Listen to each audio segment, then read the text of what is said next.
आज मैं आपको स्लैंग एंड सुपरफ्लुअस एक्सप्रेशंस के बारे में बताने जा रहा हूँ। कॉम्पिटिटिव एग्जाम में इसकी एरर जरूर पूछी जाती है, तो इसको आप आज अच्छे से समझें। मैं आज आपको बताता हूँ कि ये किसी भी शब्द के साथ कुछ अनावश्यक शब्दों का प्रयोग कर दिया जाता है, इनको ही हम सुपरफ्लुअस एक्सप्रेशन कहते हैं। जैसे कि देख लीजिए आप एग्जाम्पल ग्रुप में for a long period of time, for a long period of time। इस एक्सप्रेशन में for a long period के बाद of time का प्रयोग जो है अनावश्यक रूप से है, इसलिए यहाँ पर of time सुपरफ्लुअस एक्सप्रेशन है, क्योंकि पीरियड इसका मीन्स भी टाइम होता है या समय या अवधि, और टाइम का मीन्स भी समय या अवधि होता है। इसलिए यहाँ पर दो बार देखिए ऑफ टाइम एंड पीरियड, ये एक ही चीज को शो करने के लिए दो शब्दों का प्रयोग किया गया है, इसलिए ऑफ टाइम सुपरफ्लुअस एक्सप्रेशन हो गया है। इसको ये एरर आपको एग्जाम में दी रहेगी, तो इसको हम इस तरह से लिख सकते हैं। इसका सही फॉर्म ये रहेगा फॉर अ लॉन्ग पीरियड, या इसको मैं भी लिख सकते हैं फॉर अ लॉन्ग टाइम। ये दोनों ही सही है, लेकिन ये आपका गलत सेंटेंस हो गया। तो आपने देखा स्टूडेंट कि सुपरफ्लुअस एक्सप्रेशन किस तरह से आप फाइंड आउट कर सकते हैं। मैं आपको आगे और भी बता रहा हूं। अब मैं आपको स्लैंग के बारे में बताने जा रहा हूं कि स्लैंग क्या होते हैं। आप बोलचाल की भाषा में ऐसे कई सारे शब्दों या कई सारे ऐसे फ्रेजेस का यूज करते हैं जिसका कि स्टैंडर्ड इंग्लिश में या यूं कह सकते ग्रामर में जिनका यूज गलत माना जाता है, इन्हें हम स्लैंग कहते हैं। जैसे कि आप देख लीजिए, तो यहाँ पर फ्रीशिप और लेक्चरशिप ये स्लैंग है। इसको सामान्य बोलचाल की भाषा में लोग यूज करते हैं, लेकिन ये गलत है। तो फ्रीशिप का जो सही रूप है वो होता है फ्री स्टूडेंट शिप, और लेक्चरशिप का होता है लेक्चरशिप।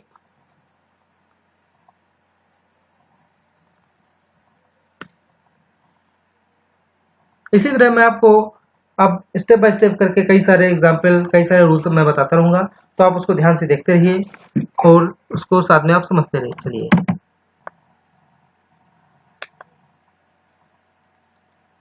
सबसे पहले देख लीजिए कंसेंसस ओपिनियन। कंसेंसस ओपिनियन में ओपिनियन का यूज नहीं करना चाहिए। ये ओपिनियन का यूज नहीं करना चाहिए, क्योंकि कंसेंसस का मतलब ही होता है कलेक्टिव ओपिनियन।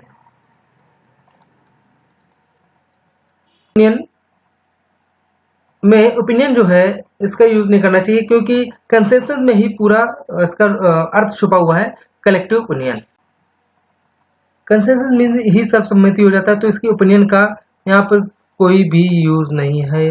ये सुपरफ्लुअस एक्सप्रेशन हो गया है। इसी तरह देख लीजिए और आगे आप कंसोर्ट। कंसोर्ट मीन्स आप जानते हैं हस्बैंड या वाइफ होता है।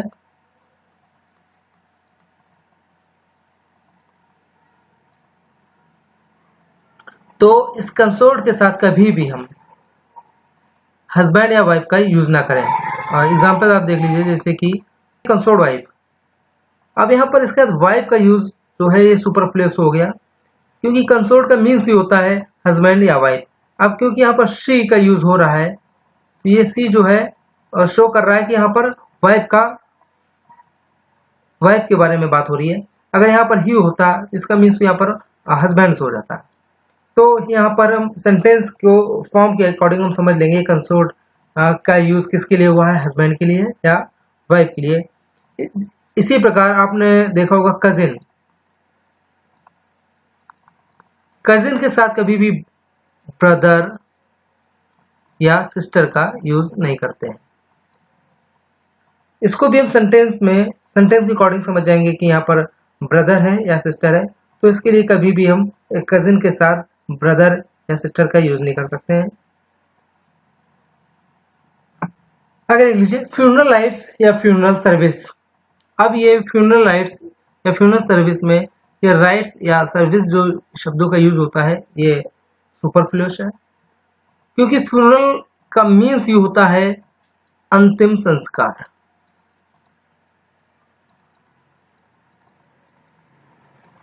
तो इसके लिए अलग से इन शब्दों को यूज करने की जरूरत नहीं है, साथ में ये सुपरफ्लूअस है, इसको साथ में लगाने का कोई भी मतलब नहीं बनता है।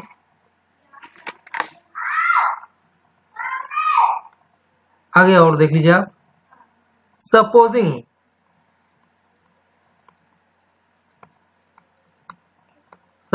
के साथ कभी भी इफ का यूज नहीं करना चाहिए।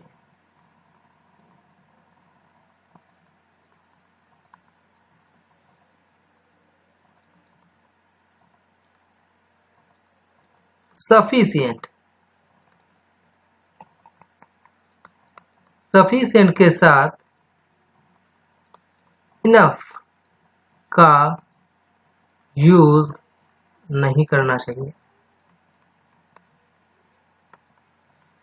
स्टूडेंट ये सभी रूल्स बहुत इंपॉर्टेंट है, आप इसको नोट कर सकते हैं या फिर उसको आप सेव भी कर सकते हैं इस वीडियो को। ब्रिस्क के साथ क्वाइट का यूज नहीं करना चाहिए।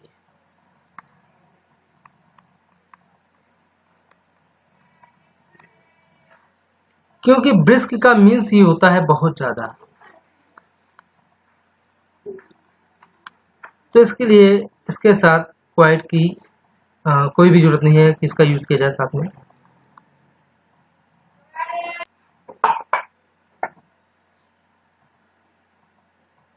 From beginning to the end इसका यूज नहीं करना चाहिए, बल्कि इसकी जगह फ्रॉम बिगिनिंग टू एंड इसका यूज करना चाहिए।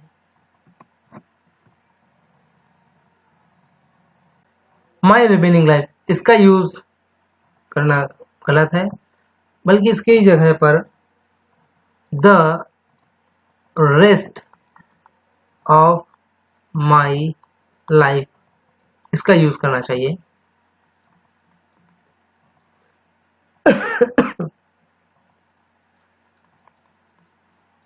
वायलेट के साथ अगेंस्ट का यूज नहीं करना चाहिए।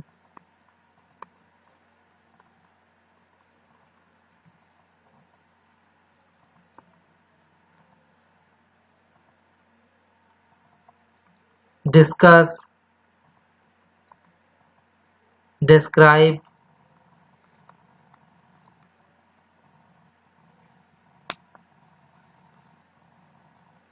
इलस्ट्रेट इन शब्दों के साथ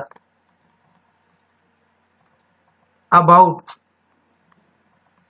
का यूज ना।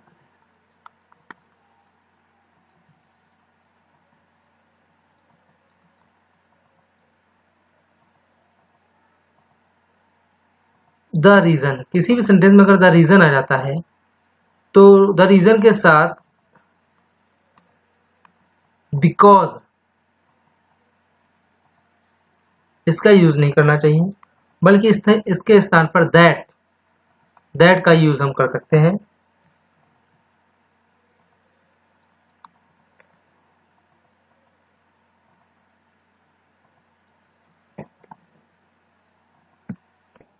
अवेट मीन्स होता है वेट फॉर, डिस्पाइट मीन्स होता है in spite of, investigate means होता है इन इंक्वायर इनटू, द कंप्राइज में होता है द कंसिस्ट ऑफ, मीन्स कभी भी अवेट के साथ हम फॉर प्रीपोजिशन, डिस्पाइट के साथ ऑफ, इन्वेस्टिगेट के साथ इनटू, द कंप्राइज के साथ ऑफ प्रीपोजिशन का यूज नहीं करना चाहिए।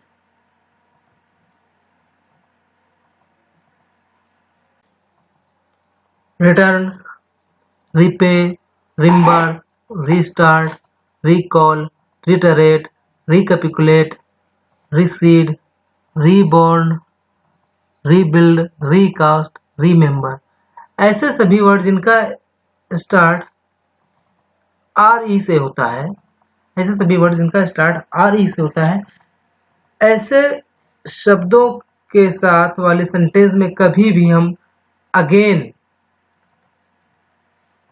या back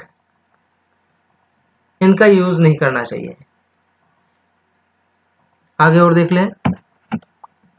override, overshadow, ओवरटॉप, overcast, ओवरथ्रू, overshoot, ऐसे सभी शब्द जिनका की स्टार्टिंग ओवर से होता है, ऐसे सेंटेंस के साथ कभी भी दोबारा ओवर का यूज नहीं करना चाहिए।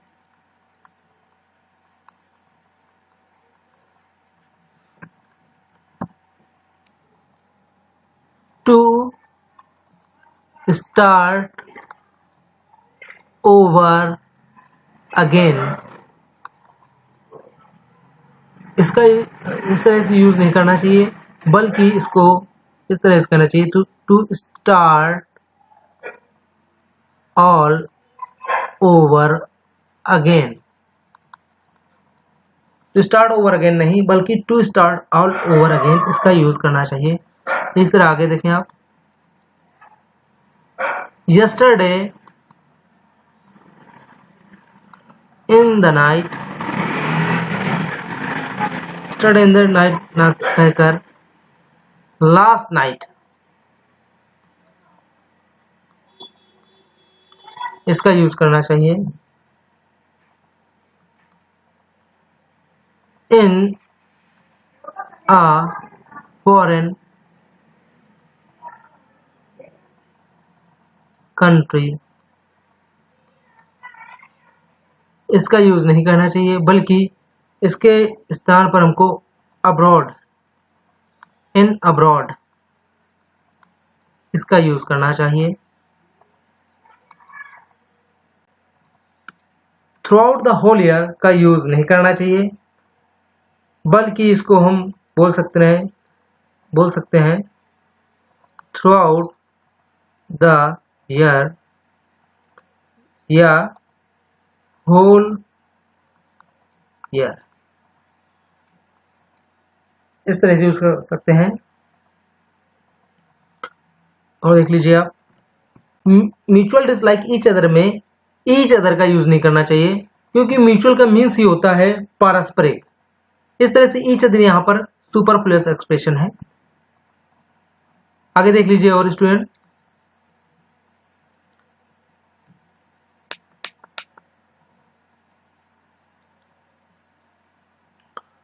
म्यूचुअल फ्रेंड,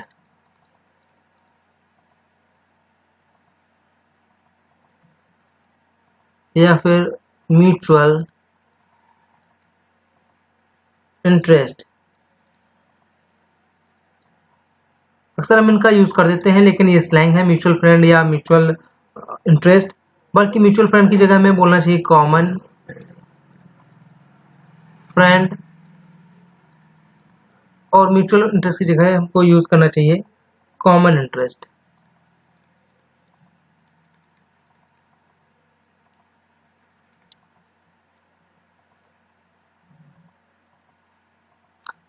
इसी तरह म्यूचुअल का एक और देख लीजिए यूज, म्यूचुअल, हम लोग म्यूचुअल एग्रीमेंट ऐसा बोलते हैं, लेकिन ये एक स्लैंग है, ग्रामेटिकली इसको गलत माना जाएगा, क्योंकि म्यूचुअल मीन्स ही होता है पारस्परिक, इसलिए साथ में एग्रीमेंट इसकी जरूरत नहीं है, इसलिए हम केवल एग्रीमेंट बोल सकते हैं, क्योंकि एग्रीमेंट तभी होगा जब आपसी सहमति होगी।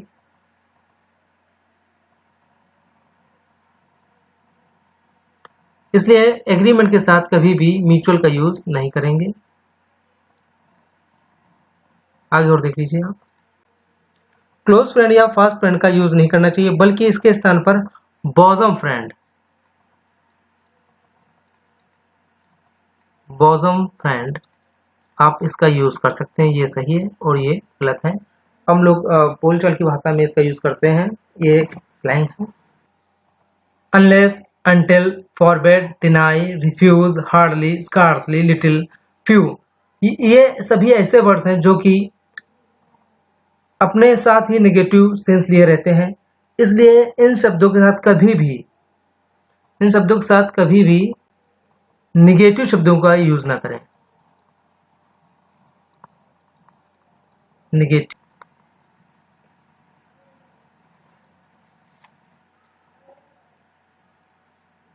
During the period of war का यूज नहीं करना चाहिए, बल्कि during the war, during the war इसका ये सही यूज रहेगा, ड्यूरिंग द वॉर।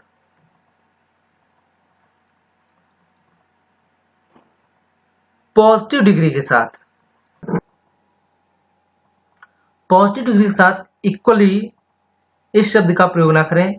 अक्सर इसकी एरर दी रहती है एग्जाम में, तो आपको यह ध्यान रखना है, क्योंकि पॉजिटिव डिग्री का जो काम होता है वो इक्वलिटी बताने के लिए होता है, कंपैरिजन के लिए होता है दो लोगों के बीच में। तो इसके साथ कभी भी इक्वली इस शब्द का यूज नहीं करना चाहिए। अगर ऐसा कहीं दिया है तो एरर है। आपको मैं कुछ चीज बताना चाहूँ। कावर्ड तथा फूल के साथ कभी भी कॉमन नाउन का यूज नहीं करना चाहिए, क्योंकि कावर्ड तथा फूल आपको लगता है कि ये आपको ऐसा लगता होगा कि ये एडजेक्टिव है, बल्कि ये एडजेक्टिव नहीं है, क्योंकि कावर्ड एंड फूल ये दोनों ही कॉमन नाउन है। अगर आपको कभी भी इसका कॉमन नाउन का यूज करना है तो इसको आपको सबसे पहले एडजेक्टिव बनाना होगा। तो कावर्ड को आपको कावर्डली करना पड़ेगा और फूल को फूलिश करना पड़ेगा। इस तरह से ये, अगर आपको इसके साथ कोई कॉमन नाउन लगाना है तो आप इसको इस तरह से बनाएंगे। देख लीजिए, he is a fool man. ये सेंटेंस पूरी तरह से गलत है। इसका सही रूप होगा he is a foolish man. ये सेंटेंस अब सही हो गया आपका। इसी तरह he is a coward man. Coward जो है खुद ही एक नाउन है, कॉमन नाउन। कॉमन नाउन को हमेशा एक एडजेक्टिव क्वालिफाई करता है, इसलिए इससे पहले एक एडजेक्टिव ही आएगा, इसलिए ये सेंटेंस गलत है। इसलिए हमें इस कावर्ड को पहले एडजेक्टिव बनाना पड़ेगा। ही इज अ कावर्डली मैन।